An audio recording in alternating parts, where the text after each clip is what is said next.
Hi friends, स्वागत है आपका हमारे नए एपिसोड टॉपर्स टॉक में। और आज हमारे जो टॉपर्स हैं वो हैं आप हैं ब्रजकिशोर द्विवेदी और ये हैं अनुराग यादव। तो हम दोनों का स्वागत करते हैं हमारे जो यूट्यूब चैनल पे। Thank you sir. Brajkishore ji, हम आपसे जानेंगे कि आप हमारे जो है साथियों को बताइए कि आप कहाँ से बिलोंग करते हैं और आपने जो है अपनी शिक्षा दीक्षा कहाँ से ली है। हेलो साथियों, मैं ब्रजकिशोर। मैं मूलतः प्रयागराज का निवासी हूँ और हमने अपनी जो एकेडमिक्स की पढ़ाई की है वो 8 से लेकर के अभी तक मैं प्रयागराज में रहकर ही किया है, जिसमें ग्रेजुएशन और पोस्ट ग्रेजुएशन हमारा यूनिवर्सिटी ऑफ इलाहाबाद से हुआ है। और कोइंसिडेंसली और कह सकते हैं कि भगवान को शुक्रिया कि मैं यहीं से रिसर्च भी कर रहा हूँ। Now I am a research scholar in university of Allahabad at department of geography. और अगर हम थोड़ा से और डिटेल में अपने इंट्रोडक्शन को बताएं तो हमने अपना जेआरएफ दिसंबर 2022 में क्लियर किया। उसके बाद से मैंने यहाँ पर इंटरव्यू देने से पूर्व 3 यूनिवर्सिटी में इंटरव्यू दिया है, बीएचयू में, डीयू में और जेएनयू में। मेरा एक्सपीरियंस इसमें लिमिटेड है, पर जो भी रहेगा हम आपको कंसाइज में बताएंगे। बहुत बहुत धन्यवाद ब्रजकिशोर जी। अनुराग जी, आप कहाँ से बिलोंग करते हैं और आपने अपनी जो है शिक्षा दीक्षा कहाँ से ग्रहण की है। सर, मैं मूलतः उत्तर प्रदेश के अयोध्या जिले का निवासी हूँ और मेरी जो ग्रेजुएशन की शिक्षा रही है वो डॉक्टर राम मनोहर लोहिया अवध यूनिवर्सिटी से हुई है जी। और मेरा जो है मास्टर्स का एजुकेशन वो यूनिवर्सिटी ऑफ इलाहाबाद के डिपार्टमेंट ऑफ ज्योग्राफी से हुआ है। और सर ये बताइए कि जैसे आपने जो है पूरा जो अपना एकेडमिक बैकग्राउंड बताया, जिसमें बताया कि आपने जो है यूजी कहाँ से किया है, आपने राम मनोहर लोहिया से किया है और पीजी आपने जो है इलाहाबाद यूनिवर्सिटी से किया है। रिसर्च आपका कहाँ से चल रहा है। सर, मेरा रिसर्च इस समय जो है GB Pant social science institute Jhusi Prayagraj से चल रहा है। मैं वहीं पर रिसर्च स्कॉलर हूँ इस समय। तो जैसा कि ये बताया जो है ब्रजकिशोर जी ने और जो है अनुराग जी ने कि ये दोनों क्या हैं, रिसर्च स्कॉलर है इस समय इलाहाबाद यूनिवर्सिटी से ही, एक इलाहाबाद यूनिवर्सिटी के मेन कैंपस से हैं और एक जीबी पंत इंस्टीट्यूट से हैं। तो आज का जो हमारा शो है, आज हम लोग बात करने वाले हैं कि जैसे कि आप जानते हैं कि इलाहाबाद यूनिवर्सिटी में रिसर्च में यानी पीएचडी में एडमिशन के लिए आपको क्रेट एग्ज़ाम क्वालिफाई करना पड़ता है, कंबाइंड रिसर्च एंट्रेंस टेस्ट। तो ये दोनों जो आपके सामने स्कॉलर उपस्थित हैं, दोनों ने क्या किया है, क्रेट एग्ज़ाम को क्वालिफाई किया है और उसके बाद इनको इलाहाबाद यूनिवर्सिटी में एडमिशन मिला हुआ है। तो आज हम इन लोगों से इसी पे बात करेंगे कि जो है क्रेट का एग्ज़ाम कैसा होता है। जैसा कि आप जानते हैं कि आपका जो है 30 दिसंबर को पेपर होने वाला है क्रेट का, 30-31 में। तो इसी पे हम लोग इनसे बात करने वाले हैं। ब्रजकिशोर, थोड़ा ये बताइए कि जैसे आपने क्रेट क्वालिफाई किया तो आप जो है फिजिकल जो है या आप ह्यूमन ज्योग्राफी के बारे में बताइए कि आपने ह्यूमन ज्योग्राफी का जो पोर्शन है क्रेट के लिए वो कहाँ से कवर किया, यानी उसका सोर्स क्या था आपका। जी सर, देखिए जो क्रेट का एग्जामिनेशन है वो अगर हम क्वेश्चन टाइप के स्तर पे बात करें तो ये 2 प्रकार का है, एक तो डिस्क्रिप्टिव है और एक ऑब्जेक्टिव है। तो मैं अगर पूरे ओवरऑल ज्योग्राफी सब्जेक्ट की बात करूं जो उसमें आते हैं तो उसमें हम 2 भाग में इसको कैटेगराइज करते हैं, जैसे आप सभी जानते हैं, फिजिकल में और ह्यूमन में। मैं यहाँ पर ह्यूमन से शुरुआत इसलिए कर रहा हूँ कि कोइंसिडेंसली हमने जब क्रेट एग्जामिनेशन दिया था तो मेरा पर्सनल एक्सपीरियंस ये कहता है कि ह्यूमन का उसमें डोमिनेंस था ठीक ठाक। तो सो मैंने कहा कि क्यों ना एक डोमिनेटिंग डोमेन से हम स्टार्ट करें।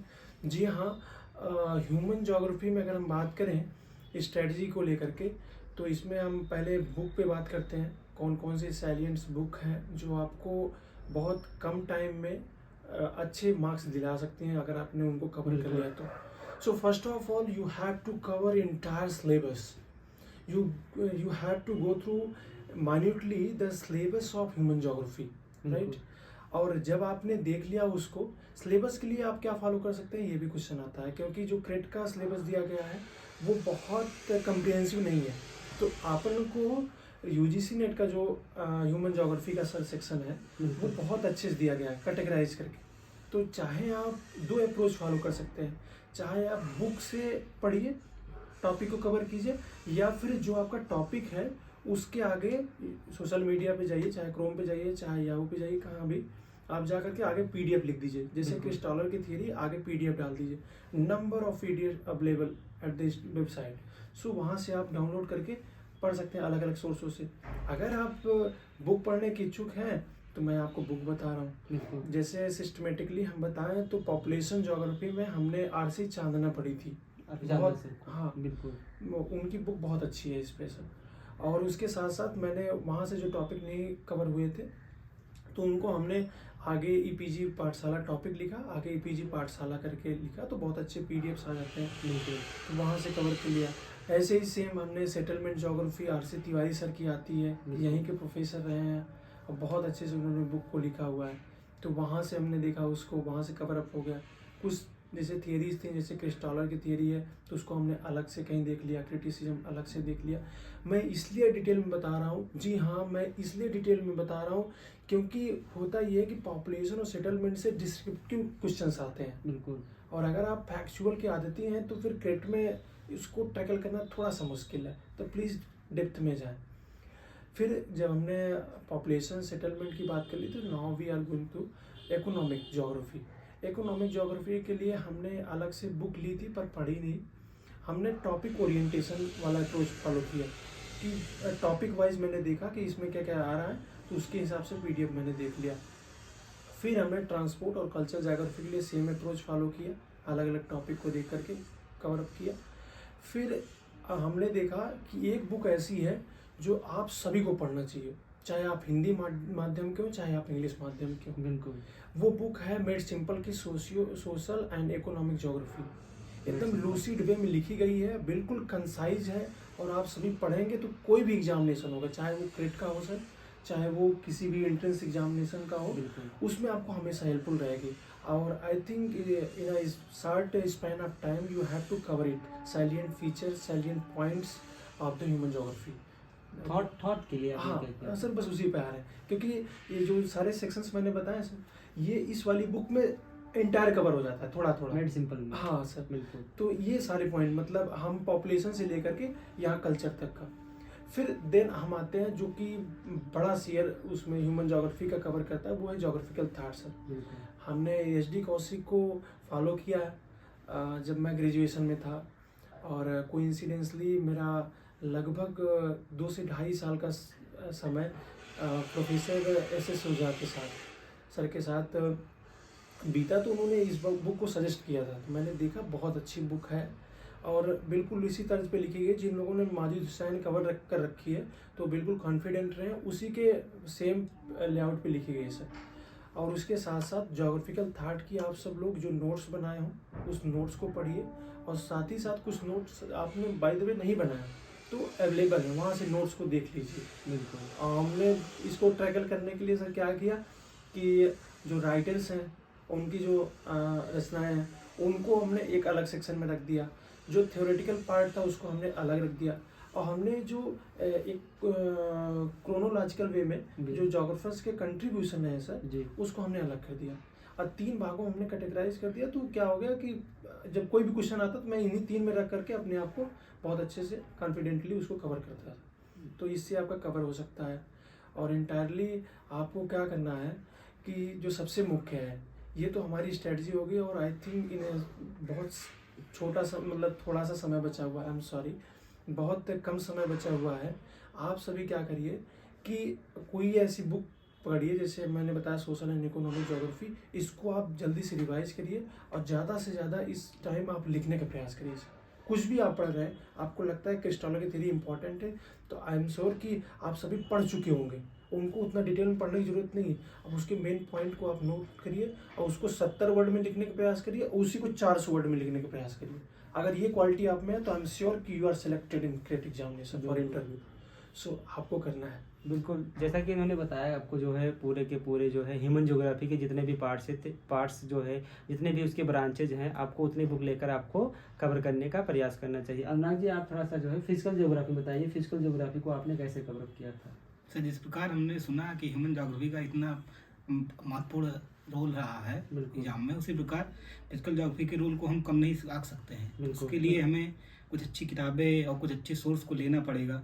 तो किताबों में हम हमारे यहाँ यूनिवर्सिटी ऑफ इलाहाबाद से हमारे सविन सर हैं, हम उनकी किताबों को देख सकते हैं। बिल्कुल। और उसमें फिजिकल ज्योग्राफी है, उनकी ओशनोग्राफी है, इन्वायरमेंटल ज्योग्राफी है, हम ये सब देख सकते हैं। अगर अदर सोर्स कोई देखना चाहते हैं तो उसके लिए हम जा सकते हैं, DS लाल सर की है। बिल्कुल। इससे एक अच्छा सोर्स है कि अगर आप नहीं इन सबको नहीं अवेल कर पा रहे हैं तो आप इससे बेटर है कि आप चले जाइए ऑनलाइन और ईपीजी पाठशाला का, जहाँ पे आपको फ्री एक्सेस मिल जाएगा सारे डॉक्यूमेंट्स का। बिल्कुल। तो एक बड़ा अच्छा खासा सोर्स है। आप इसको नहीं PDF देखना चाहते हैं, वीडियो देखना चाहते हैं, तो आप यूट्यूब पे चले जाइए जहाँ पे इनका खुद का चैनल है, तो ये आपके लिए बेटर रहेगा। और मेरा भी यही सुझाव है कि आपके पास समय कम है तो बेहतर है कि आप ज़्यादा से ज़्यादा लिखने का प्रयास करिए, बिल्कुल। और वो हो कि आप उनको पॉइंट वाइज लिखिए। बिल्कुल। यही मेरा सुझाव है। ब्रजकिशोर जी, आप ये बताइए कि जैसे लोग बोलते हैं, कई स्टूडेंट का मैसेज आता है कि अब तो मान लीजिए टाइम कम है, हम केवल इसी जो है क्रेडिट के लिए बात नहीं कर रहे हैं, बल्कि ये वीडियो जो है अब कई जो है आने वाले जो नए स्टूडेंट हैं वो भी देखेंगे, उनको भी सीखना है, जो 2024 में आपके जो है आने वाले क्रेडिट के एग्ज़ाम के लिए हम वहाँ तक के भी जो है बात को विचार में ध्यान में रखते हुए जो है आपसे बात करना चाहते हैं कि कई स्टूडेंट पूछते हैं कि आपने जैसे क्रेडिट क्वालिफाई किया तो पूछते हैं कि सर कितने घंटे की पढ़ाई करेंगे तो हमारे एग्ज़ाम क्वालिफाई हो जाएगा। आपका इस पर क्या विचार है कि कितने घंटे आपने पढ़ाई की, या आपको आपने इसको कैसे मैनेज किया? देखिए घंटे सर, वाली बात है, उस पर कुछ आप बताएं अपने विचार। जी सर, एक्चुअली सर क्या है कि जब हम लोग इधर पीजी कंप्लीट करते हैं उस टाइम हमारे पास दो कंडीशन होती है, या तो हमारे पास नेट होता है या तो JRF होता है, तभी हम इसमें बैठते हैं। बिल्कुल। अगर जिन स्टूडेंट के पास नेट है तो उनको अपना JRF का एग्ज़ाम भी देखना है, और इधर क्रेट के और या फिर कहीं के CUT के एग्जामिनेशन भी देखने हैं, तो उस हिसाब से घंटा आप पढ़ाई का जो टाइम पीरियड है वो आपका डिवाइड हो जाता है। तो वो हर एक स्टूडेंट के अलग अलग हो सकता है। मेरे लिए कुछ ऐसा सीन था कि मेरा सिलेबस लगभग कवर था, क्योंकि मैं यहीं से पढ़ा हूँ, वही सिलेबस क्रेट में भी है सर। बिल्कुल। तो मुझे बहुत ज़्यादा इसमें एफर्ट नहीं लगाना पड़ा था। पर मैं यही कहूँगा कि अगर आप 3 से 4 घंटे दे रहे हैं इसके लिए, जिसमें आप 1 घंटे ज़रूर लिखिए और 2-3 घंटे आप पढ़िए, बिल्कुल। तो इनफ है सर, आई थिंक कवर हो जाएगा। यानी मतलब अगर देखा जाए तो इनका कहने का मतलब ये है कि आप आउटपुट पे ज़्यादा फोकस कीजिए। आप 4 घंटे 5 घंटे जो भी पढ़ रहे हैं उसमें आप मैक्सिमम आउटपुट कितना निकालते हैं। अनुराग जी, आप PhD कर रहे हैं, तो आपने सोचा था कि हम जो है PhD करेंगे पहले से ही, या आपने PG कब आपने प्लान किया कि हमें PhD करनी चाहिए? सर दरअसल मैं एक UPSC का छात्र रहा हूँ। बिल्कुल। तो मेरा शुरुआती दौर में तो कोई ऐसा प्लान नहीं था कि PhD करूँगा, लेकिन विश्वविद्यालय में कुछ ऐसा माहौल मिला जहाँ मैं अच्छे एकेडमिशियन से मिला, तो कुछ उनसे इंकरेजमेंट मिला, तो मेरी भी इच्छा हुई कि मुझे भी इस फील्ड में काम करना चाहिए। तो आज ये है कि मैं आज एक जगह रिसर्च स्कॉलर हूँ। हालांकि यहाँ तक आने के लिए बहुत मेहनत करना पड़ा मुझे, बिल्कुल, चाहे no doubt। मेरे JRF का एग्ज़ाम रहा हो क्लियर करने में, चाहे कहीं एडमिशन। मैंने एडमिशन के लिए मेरा ये 8वां इंटरव्यू रहा, उसके बाद जाके मेरा सिलेक्शन हुआ है। बिल्कुल। तो इस रास्ते में बहुत से संघर्ष है जिनको आपको करना पड़ता है, और मन कई बार विचलित होता है, तो आपको उससे घबराना नहीं है। बिल्कुल। बिल्कुल देख सकते हैं जैसे कि अनुराग जी ने बताया कि इन्होंने PhD के लिए 8 इंटरव्यू दिया, यानी 7 इंटरव्यू देने के बाद अलग अलग यूनिवर्सिटीज़ में भी हम इंटरव्यू बात करेंगे आगे चल के। तो इनका 8वां इंटरव्यू था जब इनका इलाहाबाद यूनिवर्सिटी में जो है एडमिशन हुआ। ये इलाहाबाद यूनिवर्सिटी के जो स्टूडेंट रहे हैं, तो संघर्ष इन्होंने जो है नित्य प्रतिदिन करते रहे और आज इस मुकाम पे पहुंच गए हैं।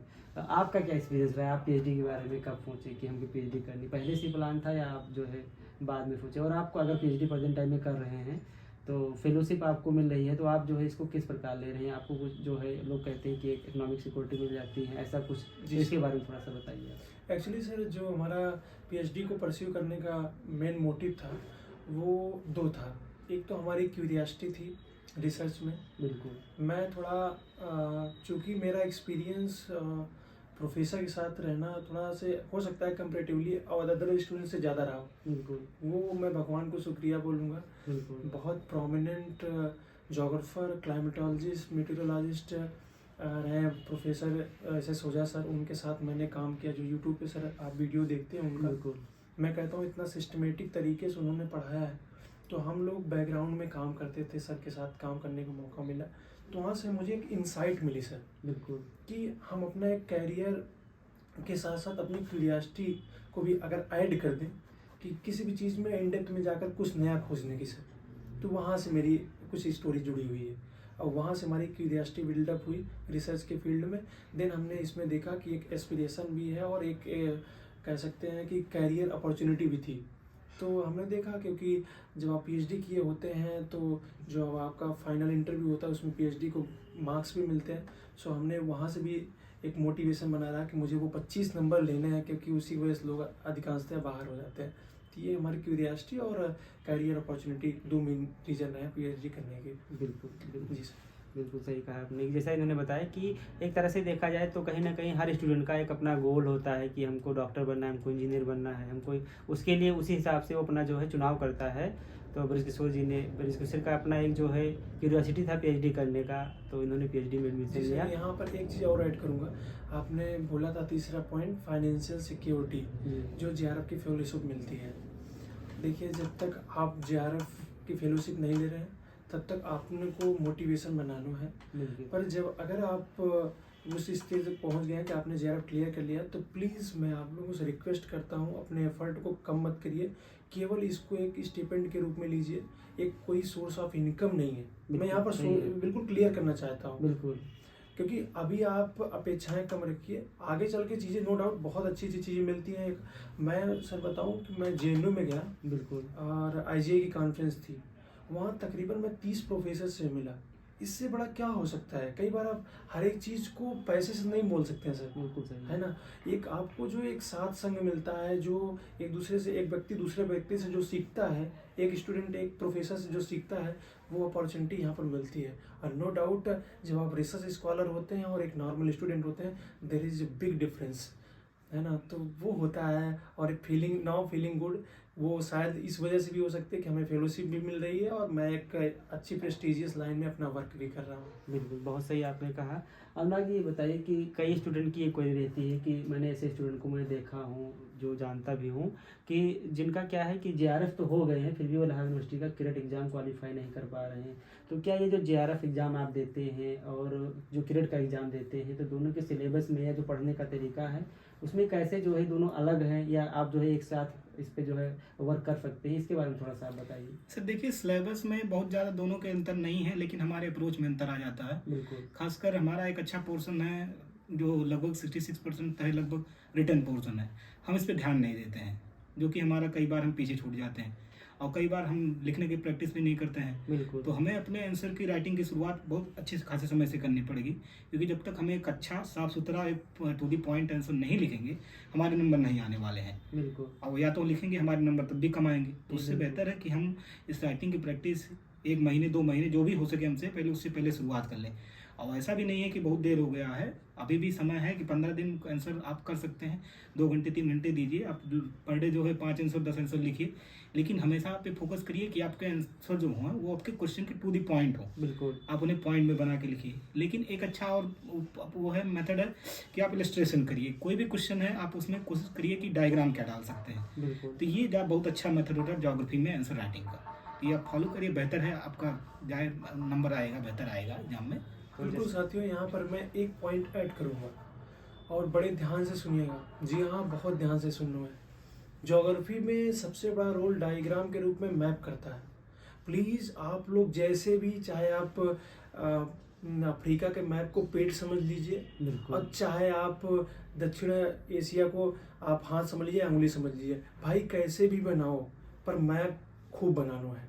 प्लीज़ समझिए, बात ये है कि हम लोग के पास अपना, अगर हमसे सर पूछे कि आपके पास ज्योग्राफी का स्टूडेंट होने के नाते विषय वस्तु के मामले में आपके पास ऐसा क्या स्पेसिफिक है जो और किसी के पास नहीं है, तो सर मैं बोलूँगा मैप। बिल्कुल सही है ना, एक रीजनल स्टडी है, तो प्लीज़ उसको आप उसमें अपने आंसर में ऐड करिए, जो अनुराग भैया ने बताया।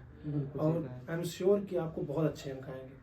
बिल्कुल, जैसा कि ब्रजकिशोर जी ने भी बताया, अनुराग जी ने भी बताया कि आपको जो है ऐसा नहीं कि आप जेआरएफ का एग्ज़ाम अलग है और क्रेडिट का अलग है, बस थोड़ा सा अप्रोच आपको चेंज करना है। जेआरएफ के एग्ज़ाम में आपको मल्टीपल चॉइस के क्वेश्चन आते हैं और डिस्क्रिप्टिव इसमें आते हैं क्रेडिट में। बाकी सारी किताबें, बुक्स वही हैं, बस आपको क्या करना है, जो भी आंसर राइटिंग के तरीके जो है ब्रजकिशोर जी ने बताया, अनुराग जी ने बताया, उसको आप फॉलो करके आप इस एग्ज़ाम को क्वालिफाई कर सकते हैं। ऐसा कुछ भी इसमें नहीं है कि आपको नहीं आता है। हम थोड़ा सा बात करेंगे कि जो इंटरव्यू के पहले आप रिसर्च प्रपोजल बनाते हैं, आपका टॉपिक क्या है और आप जो है टॉपिक को क्यों लिए, हम इस पर थोड़ा सा बात करेंगे। जी सर, मेरा टॉपिक इंटरव्यू के टाइम में शेयर क्रॉपिंग पे था। और सर किस पे था? शेयर क्रॉपिंग पे सर।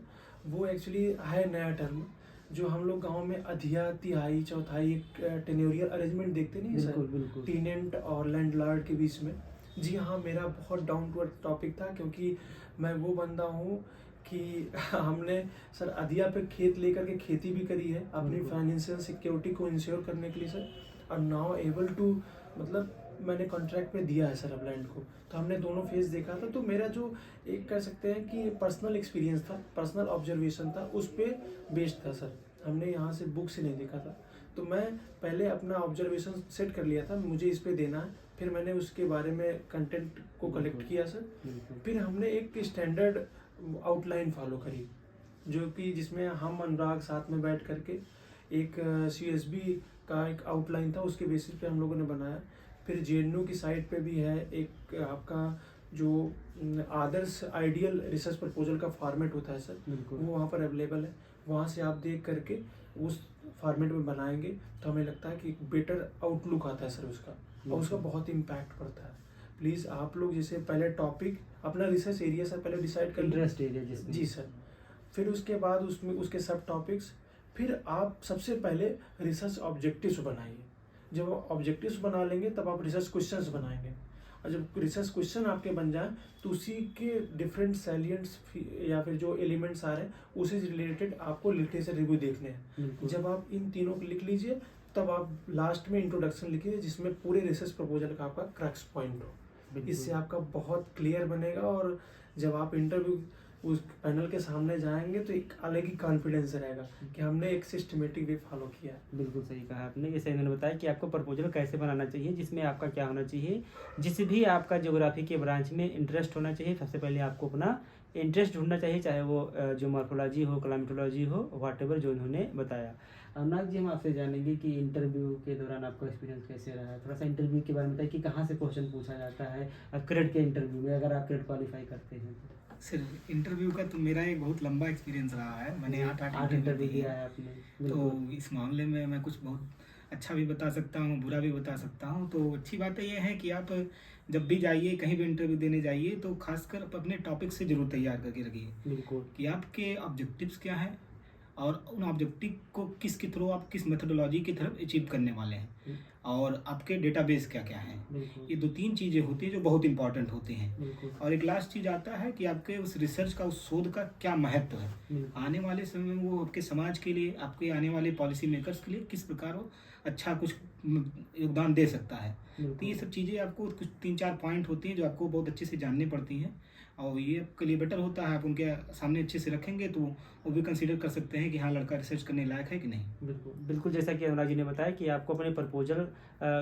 को अच्छे से रेडी करना है। खासकर जिन्होंने बताया कि ऑब्जेक्टिव को आपको देखना है, रिसर्च मेथोडोलॉजी को देखना है, आप डेटा कहाँ से लेंगे, और इनकी जब सबसे अच्छी उन्होंने बात बताई कि जो है उसका कंट्रीब्यूशन सोसाइटी के वेलफेयर में क्या होगा, सरकार की पॉलिसी में उसको कहाँ इम्प्लीमेंट किया जा सकता है। इन सारे जगहों से इनसे क्वेश्चन पूछे गए। हमें लग रहा है कि इन्होंने 8 इंटरव्यू दिया है, तो इनका ये एक्सपीरियंस काफ़ी अच्छा रहा। जो है ब्रज किशोर जी ने, आप जो है आप बताइए कि कहाँ कहाँ का इंटरव्यू दिए जो है PhD में एडमिशन के लिए, केवल इलाहाबाद यूनिवर्सिटी का कि इसके अतिरिक्त और कहाँ पे कहीं पर आपने जो है। जी सर, मैंने इंट्रो में बताया है कि मेरा अनुभव रहा है। इसके पहले क्रेड के पहले मैं 3 सेंट्रल यूनिवर्सिटी में दिया था, BHU में, DU में और JNU में। और सर मेरा लगभग तय था कि मैं सेंट्रल यूनिवर्सिटी में दूंगा या तो रिसर्च इंस्टीट्यूट में। बिल्कुल। तो मैंने GV पंत में दिया था सर, सॉरी मैं भूल गया था बताने के लिए। तो इन चारों में अगर मैं कंक्लूड करूँ सर, तो हमने एक चीज़ देखा है कि जैसे ही हमने इंट्रो के बाद अगला स्टेप अपना फॉरवर्ड किया इंटरव्यू में सर, तो तुरंत सबसे पहले आपने जो टॉपिक सिलेक्ट किया है उस डोमेन से क्वेश्चन आते हैं। जैसे मैंने शेयर क्रॉपिंग पे किया, तो सबसे पहले उन्होंने बोला कि आप बिल्कुल ब्रीफ में बताइए कि शेयर क्रॉपिंग क्या है। शेयर क्रॉपिंग, जी सर, बिल्कुल। फिर उसमें आगे हमने टीनेंट लिखा था, टीनेंट की सोशियो इकोनॉमिक कंडीशन। तो हमसे उन्होंने बोला टीनेंट और फार्मर क्या क्या डिफरेंस होता है। तो आप समझ सकते हैं कि मतलब टॉपिक में भी उससे सिमिलर जो वर्ड्स हैं उनमें आप डिफरेंस भी इतना अच्छे तरीके से माइन्यूटली देखिए कि डिफरेंस भी देखे रहिए, जिससे कि आप टैकल कर सकें सर। फिर वो लोग अंदर जाते हैं, अगर वो इंटरेस्ट लेंगे तो आपसे हर एक पॉइंट पे बड़े अच्छे से पूछते जाते हैं। नहीं भी ले रहे हैं तब पर भी वो 2-3 क्वेश्चन है जो बड़े कॉमन है। सबसे पहली बात वो आपसे पूछेंगे कि आप PhD क्यों करना चाहते हैं। बिल्कुल। फिर सेकंड आता है कि PhD इसी टॉपिक पे क्यों करना चाहते हैं। बिल्कुल। तीसरा वो ये पूछते हैं कि क्या आप फ्लेक्सिबल हैं अपने टॉपिक को चेंज करने के लिए रिगार्डिंग परसुइंग योर PhD।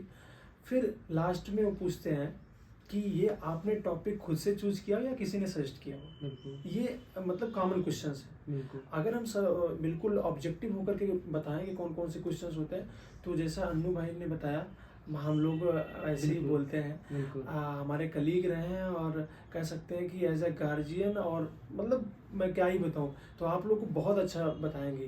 बिल्कुल और जो पॉइंट्स बता रहे हैं प्लीज़ हमारे तो ठीक है, पर इनके आपके ज़रूर ऐड करना है। सो क्या है कि जब आप इन सब कामों को कर लीजिए, तो एक काम करिए सर कि research methodology, data collection method और सिग्निफिकेंस ऑफ योर स्टडी, इनको खूब अच्छे से बिल्कुल एक एक लाइन में बोलना है आपको, और तब उससे वो क्लियर हो जाता है। जैसे कोई भी मेथड आप लगा रहे हैं तो क्यों यही लगा रहे हैं, क्यों वो नहीं लगा रहे हैं, बिल्कुल इसका आंसर आपके पास होना चाहिए। बिल्कुल और ये सारे हमारे इंटरव्यू का ये कंक्लूजन था, जिसको हमने टैकल करके फाइनली जीबी पंत में भी मैं सिलेक्टेड रहा हूँ, और यहाँ पर इलाहाबाद यूनिवर्सिटी मेन कैंपस में भी मेन कैंपस में। और जी हाँ, और बहुत ही रिनाउंड जोग्राफर, अर्बन जोमॉर्फोलॉजिस्ट, यूँ कह लीजिए कि professor A R Siddiqui sir का जोग्राफी का जो ऑरा है ना, वो किसी भी डोमेन में आप उनको मान सकते हैं, उसमें वो विशेषज्ञ है। उनका सानिध्य मिल रहा है और बहुत अच्छा लग रहा है। तो आप लोग खूब मेहनत कीजिए, आपके लिए बेस्ट विशेष कि आप लोग यहाँ मेन कैंपस से कीजिए। अदरवाइज आप जीबी पंत से करना चाहते हैं, this is a very vibrant, very good institute for doing research. बिल्कुल सर हमने देखा वहाँ की फैसिलिटी को, बहुत अच्छा है, बेटर वन। तो नो डाउट वहाँ से आप कर सकते हैं, और आपको अच्छा खासा टाइम देना पड़ेगा। और लेकिन एक बात है, आपकी जो फाइंडिंग होगी, मैं कह सकता हूँ, आई एम श्योर कि आप सबसे अलग दिखेंगे। बिल्कुल। जैसा कि इन्होंने बताया कि यूनिवर्सिटी के बारे में बताया, सर के बारे में बताया, आप लोग भी जो है कहीं ना कहीं कोई ऐसा छात्र शायद ही होगा ज्योग्राफी का जो प्रोफेसर ए आर सिद्दीकी से सर से परिचित ना हो। तो जो है बृजकिशोर जो है उन्हीं के अंडर में रिसर्च स्कॉलर हैं, रिसर्च कर रहे हैं।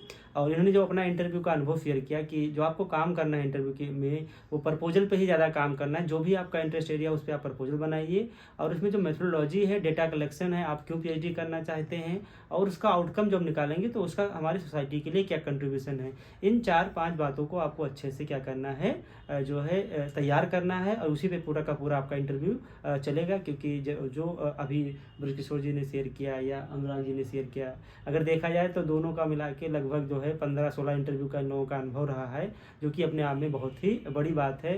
क्योंकि ये इलाहाबाद यूनिवर्सिटी से लेकर जो भारत की देखा जाए कि बड़ी बड़ी यूनिवर्सिटी है, चाहे जेएनयू की बात किया जाए, डीयू की बात किया जाए, दिल्ली यूनिवर्सिटी की या बीएचयू की, तो सभी जगहों से ये लोग होके इंटरव्यू दे के आए हुए हैं।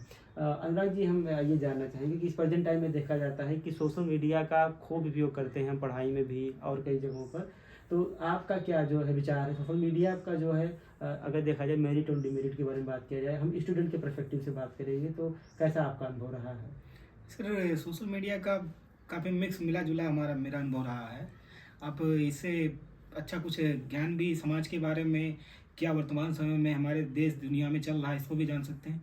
लेकिन एक बुरा प्रभाव भी रहा है कि आप जो है नए नए फीचर्स जो आ गए हैं, वीडियो देखना है, अगर आप इसमें एक बार इन्वॉल्व हो जाते हैं तो समय कैसे व्यतीत हो जाता है तो नहीं पता लगता है। इसलिए बेहतर होगा कि आप इनके एक अच्छे तरीके से युक्त तरीके से इस्तेमाल करिए, ताकि आप देश दुनिया के बारे में भी जानिए और आपका ज़्यादा समय भी ना व्यतीत हो। यही मेरा सुझाव है। तो बिल्कुल सही कहा जो है अनुराग जी ने कि अगर आप सोशल मीडिया का सही से उपयोग करते हैं तो अपनी स्टडी में काफ़ी इसका जो है, अब तो बहुत सारे जो है जैसे उन्होंने बताया कि पीजी पाठशाला जैसी वेबसाइट बहुत सारी हैं जहाँ से आप अच्छा से अच्छा कंटेंट निकाल सकते हैं। बृजकिशोर जी, ये बताइए आपकी, जैसे आप थोड़ा सा हमको अपने लाइफ के बारे में थोड़ा सा ब्रीफ में बताइए। जेआरएफ के पहले की लाइफ जब आप जो है पीजी में थे और प्रेजेंट टाइम में रिसर्च कर रहे हैं, आपके पीछे इलाहाबाद यूनिवर्सिटी का टैग लगा हुआ है, तो कैसा फील करते हैं? सर इसको बताने से पहले मैं एक पॉइंट इसके एक्सटेंशन में ऐड करना चाहता हूँ। एक जो सर मीडियम ऑब्स्टेकल आता है सर, वो बहुत बड़ा चैलेंज है सर। बिल्कुल, उससे बात करना चाहिए। जी सर। सर हमने 3 जगह इंटरव्यू दिया यहाँ के इलाहाबाद यूनिवर्सिटी के अलावा। वहाँ पर मैं बता दूँ एकदम बिल्कुल क्लियर, क्योंकि मैं डीयू में जो एंट्रेंस के थ्रू था, मैं वहाँ का टॉपर था, पहली रैंक मेरी थी सर। बिल्कुल। तो मैं वहाँ गया तो मैं कॉन्फिडेंट था कि अगर वो लोग बाइलिंगुअल अलाउ करते हैं तो मैं बाइलिंगुअल में ज़्यादा सहज हूँ, मैं उसमें दूंगा। अदरवाइज अगर इंग्लिश में ही प्रेफर करेंगे तो मैं इंग्लिश में दूंगा। पर जो हिंदी मीडियम के छात्र हैं, प्लीज़ आप लोग किसी भी पूर्वाग्रह से ग्रसित मत होइए। आप जिस भाषा में कुशल हैं सहज अपने, भाषा, हाँ सर, जिस भाषा में आप कुशल या सहज हैं उस भाषा में अपने आंसर को डिलीवर कीजिए और उनको इंश्योर कीजिए कि सर मैं लैंग्वेज को सीख लूँगा और मैं राइटिंग स्तर पे जो इस लेवल पे आ रहा है उसको राइटिंग लेवल पे वो कंफर्टेबल होता है। तो अगर आपको यही लगता है कि इंग्लिश में करना ही ज़्यादा इफिशियंट है तो आई विल चेंज, है ना, और मैं उसमें करूँगा। तो आप लोग बिल्कुल जो हिंदी मीडियम वाले हैं खासकर, आपको किसी भी तरीके के प्रेजुडिस में नहीं पढ़ना है। अपन को सबसे ज़्यादा जो एग्ज़ाम होता है इंटरव्यू के पहले जो रिटन एग्जामिनेशन होता है उस पर फोकस करना है। अगर आपने उसमें वेटेज हासिल कर ली तो आपका इंटरव्यू नो डाउट बहुत ज़्यादा इन्फ्लुएंस नहीं करेगा और आप सिलेक्ट हो जाएंगे। बिल्कुल। तो अपन को इसमें करना है। और सर मैं बताऊं कि मैंने देखा है ग्रेट में बड़ी खास बात कि जो इंग्लिश मीडियम वाले हैं उनका मार्क्स नो डाउट एवरेज अगर देखेंगे तो उनका ज़्यादा रहा है, लेकिन हिंदी मीडियम वाले पीछे नहीं रहे हैं। बिल्कुल। सेकेंड टॉपर या थर्ड टॉपर हिंदी मीडियम के थे। अच्छा, आपकी बैच की? जी सर, मैं अगर नंबर में देखा जाए तो चौथी रैंक पे था क्रेट के स्कोर में। अपने दोस्तों में मैंने देखा था, उसका लिस्ट नहीं निकलती है, चौथे पाँचवें नंबर पे था और हमसे ऊपर 2 लोग हिंदी मीडियम वाले थे। आपका इंग्लिश मीडियम था? हाँ हाँ सर, मैंने इंग्लिश मीडियम लिखा था। बिल्कुल। और मैं ग्रेजुएशन तक हिंदी मीडियम का रहा हूँ, पीजी से मैंने मीडियम चेंज कर लिया है, तो मैं दोनों में कंफर्टेबल हूँ। तो हमने सर इस दर्द को जाना है सर। बिल्कुल सही आपने है ना बताया सर। तो जो लोग हिंदी मीडियम से हैं प्लीज़ आप लोग किसी भी तरह के तरीके से एफर्ट मत हुई, आप अपने से कीजिए। जो भी रिसर्च प्रपोजल बनाइए उसमें खुद का एफर्ट डालिए और फिर बाद में सारी चीज़ें हो जाती हैं। अनुराग जी, आपको याद है 2-3 लोग हिंदी मीडियम ज्योग्राफी में सर हिंदी में अपना रिसर्च प्रपोजल बना करके सिलेक्ट हुए हैं? हाँ बिल्कुल, हमारे जो है संस्थान में जो है 2-3 लोग जो हैं जिन्होंने हिंदी में अपना शोध वो तैयार किया, उसके बाद उन्होंने सिलेक्शन भी हुआ। तो बिल्कुल इसमें कोई डरने वाली बात नहीं है। हिंदी आपको मीडियम रोक का नहीं डर सकती है। आपने बहुत अच्छा बताया कि मीडियम एज अ बैरियर नहीं है आपके पास कि आप हिंदी मीडियम के हैं कि इंग्लिश मीडियम के हैं। बिल्कुल इन्होंने सही बताया है कि मीडियम कोई भी प्रकार का बैरियर नहीं है। हम क्वेश्चन पे सर आना चाहेंगे प्रोफेसर जी कि आपकी लाइफ में क्या चेंज आया है। JRF के पहले थोड़ा सा ब्रीफ में बताइए और थोड़ा सा बाद में। जी सर, आई थिंक आपके जो व्यूअर्स हैं वो ज्योग्राफी के स्टूडेंट हैं। मैं थोड़ा सा इसको डेविस के जो साइकिल ऑफ इरोजन है सर उससे जोड़ के बताता हूँ। भाई देखो, फाइनली हम प्लेन को मानते हैं कि एक सहज अवस्था होती है क्योंकि बहुत ज़्यादा उसमें उतार चढ़ाव नहीं होता है। तो मैं यही कहूँगा कि अगर मैं रिसर्च जर्नी में बात करूँ इस वाली फील्ड में, तो जब तक हमारा JRF नहीं हुआ था तो मेरी प्रोफाइल और मेरी जो एक्टिविटी थी या जो मेरा इंस्पिरेशन था वो कुछ डेविस के पहले स्टेज में था, जिसमें बिल्कुल तंग तंग सी ऊंचे ऊंचे शिखर, बिल्कुल गहरे गहरे खड्ड, मतलब ऐसा कुछ नॉर्मल स्थिति नहीं चलती थी भाई। कभी फेलियर का गर्त, अब कभी सक्सेस का बिल्कुल उत्तुंग शिखर। ठीक, फिर वो टाइम के साथ में, जैसे उसमें टाइम के साथ में धीरे धीरे जो आपकी टोपोग्राफी है वो कट डाउन हुई और जो कह सकते हैं सेडिमेंट के रूप में आपका जो मिसकंसेप्शन था वो दूर होता गया और फिर मेच्योर में पहुंचे। मेच्योर में मुझे लगता है कि JRF निकल गया हमारा, और जब हम थर्ड स्टेज यानी सहज अवस्था में पहुंचे रिसर्च फील्ड में, तब वो हमारी स्टेज ये तीसरी वाली आ गई जहाँ पर हम कंफर्टेबल फील कर रहे हैं। पर हाँ, मुझे याद है कि ये JRF ना आपको यहीं पर रोक सकता है। अपने आप को मोनार्ड नाग की तरह खड़े रहना है, अपने आप को सिलेक्ट होना है और बिल्कुल रिजिड की तरह उस मैदान में एक रिजिडुअल हिल की तरह खड़े रहना है। बिल्कुल आपको केवल एक रिसर्चर एक अच्छी दुनिया दे सकता है, पर अच्छी लाइफ के लिए आपको कहीं ना कहीं सिलेक्ट होना पड़ेगा। बिल्कुल सही कहा उन्होंने कि अगर आप रिसर्च कर रहे हैं तो उसमें आपको ऐसा नहीं कि आप JRF हो गए तो आपको बस आपको अपनी मंजिल मिल गई है, उसके आगे बहुत आपको मेहनत करने की ज़रूरत है। अनुराग जी, जैसा कि हम बताए हैं अपने जो है साथियों को कि 30 या 31 को जो है दिसंबर में ही पेपर है क्रेट का, तो अब जितने भी दिन बचे हुए हैं आप जो है क्या सुझाव देना चाहेंगे? जो भी स्टूडेंट पेपर देना चाहते हैं उनके लिए क्या सजेशन रहेगा? अभी वो क्या कर सकते हैं इतने दिन में, क्योंकि काफ़ी लोग स्टार्ट कर दिए होंगे जर्नी। अब तो यहाँ से एकदम से स्टार्ट नहीं किया सकता है, ऑलमोस्ट सभी लोग स्टार्ट ही किए होंगे जो भी फॉर्म डाले होंगे। तो अब 10-15 दिन जो भी बचा उनके लिए आप क्या सुझाव देना चाहेंगे? सर मेरा सुझाव यही है कि बचे हुए दिनों में आप अपने हर से सेक्शन से टॉपिक लीजिए, उस पर रिवीजन करिए और बेहतर है कि आप उस पर 100 वर्ड लिखिए, आप उस पर लेट मत करिए। हाँ, लेकिन हम इस लिखने के चक्कर में ये ना हो कि अपना MCQ वाला सेक्शन भूल जाएं। इसके साथ में हम इसको भी रिवीजन करें और हमारा जो फर्स्ट पेपर रिसर्च मेथोडोलॉजी है उसको भी थोड़ा हम अच्छे से रिवीजन करते रहें, क्योंकि कई बार ऐसा होता है कि हो सकता है हम इनमें अच्छे मार्क प्राप्त कर लें, लेकिन उन 50-100 नंबर में भी हो सकता है हम पीछे हो जाएं, तो वो भी कहीं समस्या का कारण भी बन सकता है। इसलिए बेहतर है कि हम दोनों पे बराबर ध्यान देते हुए बचे हुए दिनों में चलें। बिल्कुल, जैसा कि उन्होंने बताया कि आपको क्या है कि आंसर राइटिंग खूब अच्छे से करनी है, साथ ही साथ एमसीक्यू वाले पार्ट को भी देखते रहना है। अब किशोर जी ये बताइए कि जो एमसीक्यू वाला पार्ट है उसमें जो है 50 क्वेश्चन आते हैं, 25 ज्योग्राफी के रहते हैं, जो कि ऑलमोस्ट देखा जाए तो वो लगभग जो ज्योग्राफी का स्टूडेंट है वो कर ही ले जाता है। लेकिन जो 25 रिसर्च का पोर्शन रहता है, तो क्या अगर उसको कोई जो यूजीसी नेट 11 पे पढ़ाई करता है उसका सिलेबस उसी के अकॉर्डिंग आता है, कुछ उसमें से एक्स्ट्रा आपको इधर उधर से चीज़ें लेनी पड़ती है? जी सर, यहाँ पर सर जो क्रेट का सिलेबस में दिया गया है, हमने उसको 3 भाग में कैटेगराइज किया था सर। बिल्कुल। एक तो रिसर्च एप्टीट्यूड, जिसमें हमने अपन को ये पढ़ना है कि रिसर्च क्या होता है, रिसर्च के टाइप्स क्या होते हैं, और रेफरेंस की स्टाइल क्या होती है, कैसे लिखते हैं, एपीआई में लिखते हैं, शिकागो में लिखते हैं, मतलब रिसर्च एप्टीट्यूड से रिलेटेड पॉइंट्स को आपको गो थ्रू कर लेना है। बिल्कुल। देन दूसरा सेक्शन सर आता है स्टैटिस्टिक्स का। जी ये बहुत क्रूशियल रोल प्ले करता है सर। जी। ये 2 भाग में है, एक तो है आपका डिस्क्रिप्टिव स्टैटिस्टिक्स और दूसरा इन्फ्लुएंशियल स्टैटिस्टिक्स। तो दोनों को आपको पढ़ना है। जैसे मैं डिस्क्रिप्टिव में बात करूं तो आपको मीन, मीडियन, मॉड पढ़ना है। बिल्कुल। और इन्फ्लुएंशियल में आपको जो डिफरेंट काइंड्स के जो सिंपल बेसिस पे टेस्ट बने हुए हैं सर, उसको आप उनको सब कुछ कवर करना है, चाहे अब टेस्ट हो, चाहे काई स्क्वायर टेस्ट हो, मतलब पैरामेट्रिक या नॉन पैरामेट्रिक जो भी टेस्ट है उसको आपको अच्छे से देखना है। बिल्कुल। क्योंकि ये बहुत इंपॉर्टेंट रोल प्ले करता है सर। बिल्कुल। क्योंकि हम लोगों ने जब दिया था तो डिस्क्रिप्टिव में तो नहीं आया था ऐसा स्टैट से रिलेटेड, बिल्कुल। लेकिन उसमें जो ऑब्जेक्टिव वाला था उससे टेस्ट बहुत पूछे गए थे सर। बिल्कुल। तो टेस्ट अपन को पढ़ के जाना है। बिल्कुल। और क्रिटिकल वैल्यू भी पढ़ के जानी है अलग अलग टेस्ट की, तो वहाँ से आप देख सकते हैं। और अगर बढ़ा सकता हूँ सर इसका? बिल्कुल बिल्कुल बोलिए। क्योंकि आप लोग क्या है कि इसको ऐसे देखिएगा कि उस तरह के वीडियो नहीं है कि हम लोगों ने स्क्रिप्ट बना रखी है और बस वही बोलना है। बिल्कुल बिल्कुल। हम लोग वो बता रहे हैं कि जो आपको हम लोगों ने फेस किया, आपको वो प्रॉब्लम ना है। बिल्कुल। है ना सर? तो मैं अगर डिस्क्रिप्टिव लेवल पे बात करूं, अगर मैं वहाँ जाऊं तो अनुराग जी आपको बताएंगे कि फिजिकल में कौन कौन से मेन डोमेन है या टॉपिक हैं जो आपको बहुत हेल्पफुल हो सकते हैं। You have to prepare on these topics. और मैं ह्यूमन पे बता रहा हूँ सर कि कौन कौन से हैं।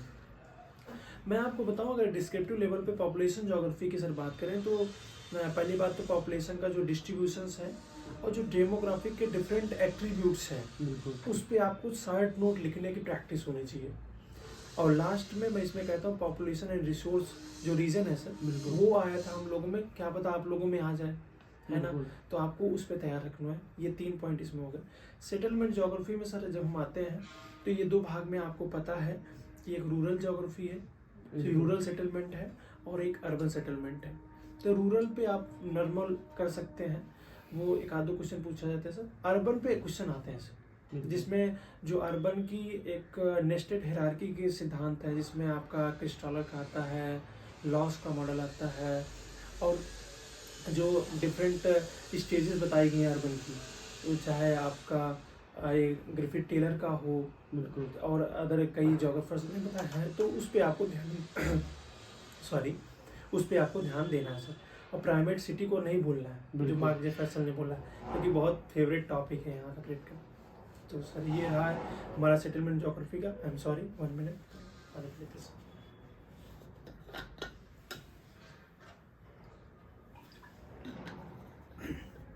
अब हम आते हैं, देखिए जब हमारी जनसंख्या हुई तो हमने अपना घर बनाया। जब घर बनाया तो हमारी कुछ आर्थिक ज़रूरतें भी हुई। तो आते हैं इकोनॉमिक ज्योग्राफी पे। इकोनॉमिक ज्योग्राफी में आपको जितने भी मॉडल्स मिलते हैं सर, उस पर फोकस कर लेना है। चाहे आपको वेबर का हो सिद्धांत, उसको ध्यान देना है, चाहे एग्रीकल्चरल ज्योग्राफी में वानथुनेन का मॉडल हो, चाहे गेम थियरी हो, हाँ, इन सब पे, या डिफ्यूजन ऑफ इनोवेशन है, इसमें शॉर्ट नोट भी आती है और आपको डिस्क्रिप्टिव मतलब लॉन्ग आंसर भी आ सकते हैं, वो ध्यान देना। फिर ट्रांसपोर्ट ज्योग्राफी में हमको नहीं लगता सर कि डिस्क्रिप्टिव में आता है, वो ऑब्जेक्टिव वाले में एक आध क्वेश्चन आता है कि जो 3 सिद्धांत उलमैन ने दिया है, वो आ सकता है कि इन्होंने क्या क्या दिया गया, तो उसको थोड़ा सा आपको गो थ्रू कर लेना। कल्चरल ज्योग्राफी में बस वही लैंग्वेज के बेसिस पे थोड़ा बहुत पूछते हैं हम, कि ऑब्जेक्टिव्स में कौन सी लैंग्वेज का ज़्यादा डोमिनेशन है वर्ल्ड में, वहाँ पर आप देख सकते हैं। नाउ आता है जोग्राफिकल थाट। जोग्राफिकल थाट में आपको जैसा कि मैंने बताया 3 भागों में हमने कैटेगराइज कर रखा था। तो बुक का नेम और उनके राइटर, ये तो ऑब्जेक्टिव में आता है, पर डिस्क्रिप्टिव में सर आता है contribution of Greek geographer, contribution of Roman geographer, बिल्कुल है ना, कंट्रीब्यूशन ऑफ हम्बोल्ट, है ना। और इसी के एक्सटेंशन में आप लोग ये जो पर्सपेक्टिव ऑफ ह्यूमन जोग्राफी है, जिसमें डिफरेंट काइंड्स के अप्रोचेस दिए गए हैं, चाहे एरियल डिफरेंशिएशन हो, चाहे एक्सेप्शन इन जोग्राफी हो, चाहे पॉसिबिलिज्म हो, चाहे क्वांटिटेटिव रेवोल्यूशन हो, चाहे ह्यूमनिस्टिक जोग्राफी हो, चाहे रेडिकल जोग्राफी हो, चाहे वो पोस्ट मॉडर्निज्म हो, चाहे फेमिनिज्म हो, इन सब पे आपको शॉर्ट नोट एग्जाम से पहले प्रिपेयर कर लेनी है। बिल्कुल सही, क्योंकि इससे आते हैं क्वेश्चन डिस्क्रिप्टिव, नो डाउट। तो ये हमारा रहा है ह्यूमन जोग्राफी में sir. Physical geography Anurag ji बताएं। ऐसे फिजिकल जोग्राफी के लिए भी अच्छा खासा डिवीजन है। हम फिजिकल जोग्राफी के लिए सर जो है शुरुआत कर सकते हैं जियोमॉर्फोलॉजी से, जो कि बेहतर है। उससे हम सबसे पहले अर्थ के बारे में जान लें कि भाई अर्थ है क्या।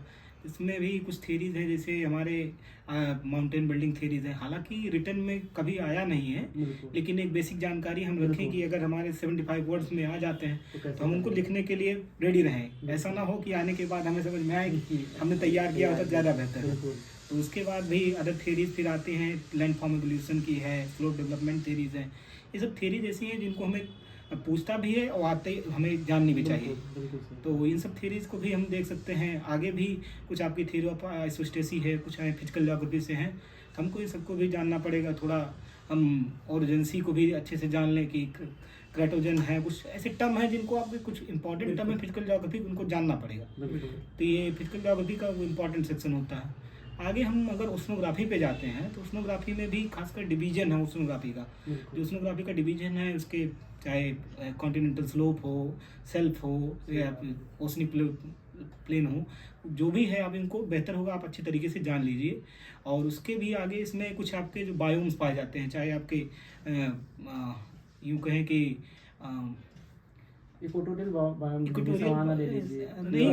नहीं भैया, इसमें जो है सर, उसमें हम क्या कहते हैं कोरल रीफ्स के बारे में कहते हैं, बहुत इंपॉर्टेंट टॉपिक है। और इनसे रिलेटेड आपके हो सकता हो क्वेश्चन आ भी जाए। और कुछ इसके आपके ओशन करंट से रिलेटेड हैं, और सैलिनिटी डिस्ट्रीब्यूशन है, टेम्परेचर डिस्ट्रीब्यूशन, कुछ ऐसे इंपॉर्टेंट सेक्शन जिनका एटलीस्ट 100 वर्ड तो लिख के रखिए ही, कि हो सकता हो 70 वर्ड में लिखना पड़े तो हम 75 वर्ड में लिख लें, अगर हमारे 50 वर्ड में लिखना पड़े तो उसको तब भी हम लिख लें। तो बेसिकली हमें इनके बारे में जानना चाहिए। अब हमारा अगर फिजिकल ज्योग्राफी हो गया, ओशनोग्राफी हो गया, इन्वायरमेंटल में भी हमारे आते हैं। इन्वायरमेंटल में हम बायोम्स हैं और जो है ज्योग्राफिकल डिस्ट्रीब्यूशन है, ये सबको भी जान लें तो ज़्यादा बेटर होगा। एक हमारा मेजर सेक्शन है क्लाइमेटोलॉजी। क्लाइमेटोलॉजी बहुत इंपॉर्टेंट पार्ट है। क्लाइमेटोलॉजी में जो क्लाइमेटिक डिस्ट्रीब्यूशन हमारे वर्ल्ड के, उनको हमको जानना पड़ेगा। इसके साथ हमारे ट्रॉपिकल साइक्लोन्स या टाइप ऑफ साइक्लोन्स हैं, एयर मास हैं, और जो हमारे टेम्परेचर इन्वर्जन को लेकर थेरीज हैं कुछ, वो भी हमको जानना पड़ेगा। और कुछ ऐसे पार्ट है जिनको आप मिस मत करिएगा। आप जो है आप चले जाइएगा अपने सिलेबस पे, उसमें देखिएगा, उनको एक बार जो गो थ्रू कर लीजिएगा, ताकि आते समय आप वहाँ लिखते समय ये ना हो कि आप ये चीज़ें नहीं देखी हैं। और ये चीज़ें ज़रूर है कि आप जो देखे रहेंगे उसको बेहतर तरीके से लिख पाएंगे। बिल्कुल सही कहा। तो जैसा कि बताया बृजकिशोर जी ने और अनुराग जी ने कि एक तरह से देखा जाए तो जैसे एक तरीके से पूरे का पूरा क्रिकेट का पोस्टमार्टम कर दिया है इन्होंने। बहुत ही अच्छे से आपको बताया है, बहुत ही बारीकियों को, एक एक टॉपिक्स को, कि आपको कौन से टॉपिक्स को कवर करना चाहिए। बाकी अगर आपको पेपर की ज़रूरत है तो आपको पेपर हमारे यूट्यूब चैनल पर कराया गया है 2 सालों का जो है, वो आप देख सकते हैं। और बहुत बहुत धन्यवाद आप दोनों का कि आप हमारे जो है शो में आए और जो है हमारे साथियों को, दोस्तों को और स्टूडेंट को इतने अच्छे से गाइड किए।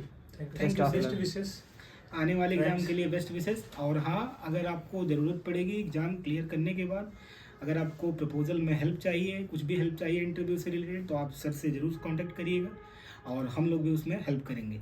धन्यवाद। Thank you so much.